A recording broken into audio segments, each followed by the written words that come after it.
بسم اللہ الرحمن الرحیم، ایاک نعبد و ایاک نستعین۔ میں ہوں مزمل بلوچ اور میرے سننے والوں کو میری طرف سے دل سے سلام۔ آج خدا خدا کر کے بظاہر ایسے لگ رہا ہے کہ 8 فروری کو 3 دفعہ دانستہ طور پہ آئین توڑنے کے بعد الیکشن ہونے جا رہے ہیں، یعنی کہ حق اور باطل کا معرکہ ہونے جا رہا ہے۔ ہم حق اس کو کہتے ہیں جو آج اللہ پہ بلیو کر کے اور اس نظام کی بہتری کی جنگ لڑ رہا ہے، وہ ہے عمران خان۔ اور اس کے مد مقابل وہ 13 پارٹیز ہیں جنہوں نے ہمیشہ سول بالادستی، جمہوریت اور ایسے ادارے جو ہمیشہ سیاسی مداخلت کرتے رہے ہیں ان کے خلاف جھوٹا نعرہ مارتے رہ گئے ہیں کہ ہماری ان کے ساتھ لڑائی ہے، یہ ہمیں کام کرنے نہیں دیتے، یہ جمہوریت کو مجبور نہیں ہونے دیتے۔ تو جب بھی وقت آیا ہے جمہوریت کے ساتھ کھڑا ہونے کا تو ان 13 پارٹیز کے لوگوں نے اپنی مفاد کی خاطر، کرسی کی خاطر، اقتدار کی خاطر ان سارے نعروں کو قربان کر کے اقتدار لے لیا ہے۔ تو ہم کہتے ہیں کہ یہ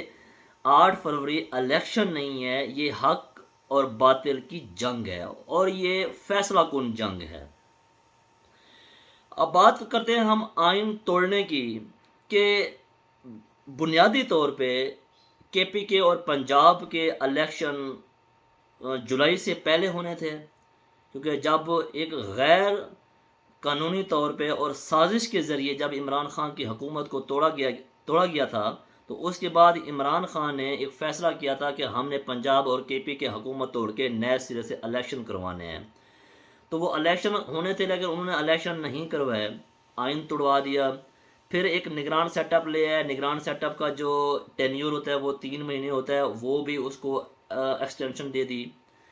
تو اس طرح کرتے کرتے پھر اکتوبر میں ایک عام انتخابات کا اعلان کیا گیا، لیکن وہ بھی پھر آئین کو توڑ دیا گیا۔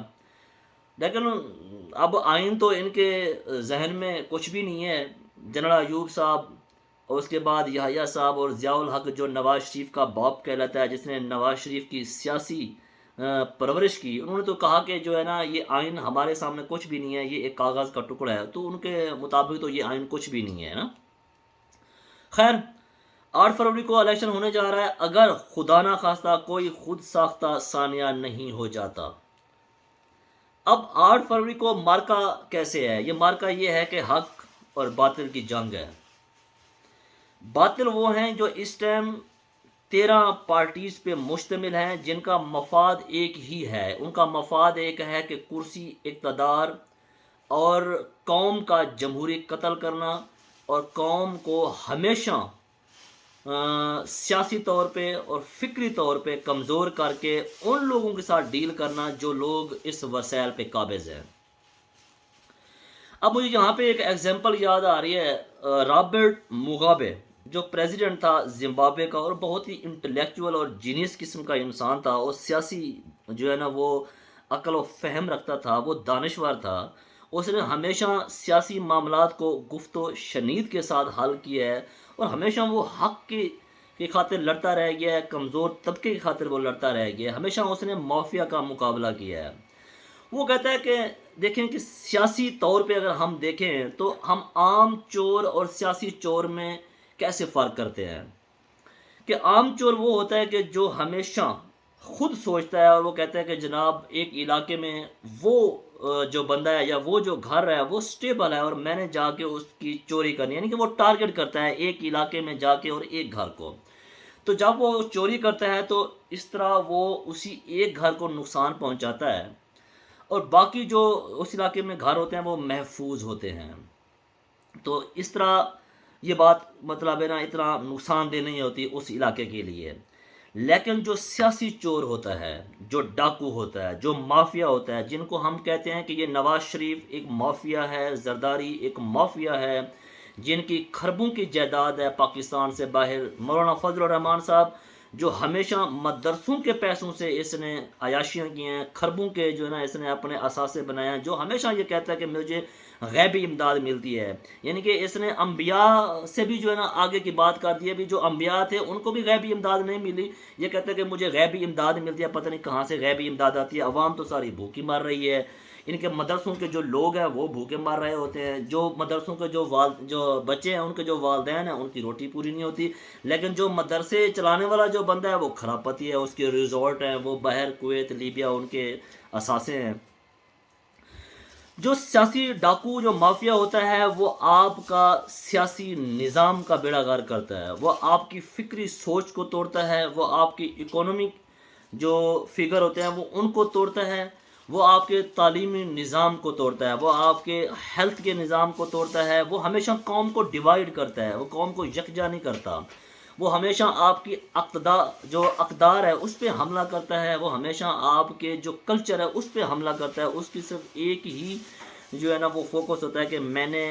کرسی کیسے حاصل کرنی ہے، میں نے اقتدار کیسے حاصل کرنا ہے، چاہے مجھے اس کے لیے جو بھی کرنا پڑے، قوم کی قربانی دینی پڑے، مجھے جمہوریت کے کوئی قربانی دینی پڑے، مجھے سول بالادستی کی قربانی دینی پڑے، تو یہ جو ہے نا سیاسی چور ہوتا ہے۔ تو اس سیاسی چور کو ہم خود جا کے ووٹ کرتے ہیں اور ہم ان کو انوائٹ کرتے ہیں، ہم ان کو کہتے ہیں کہ بھی دیکھیں ہم آپ کو ووٹ کر رہے ہیں، 70,000 ووٹ کرتے ہیں، 80,000 ووٹ کرتے ہیں کہ آپ پھر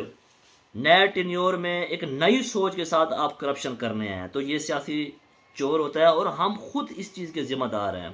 ٹھیک ہے، ہر مسائل کے وہ جو ادارے ہیں جو اپنے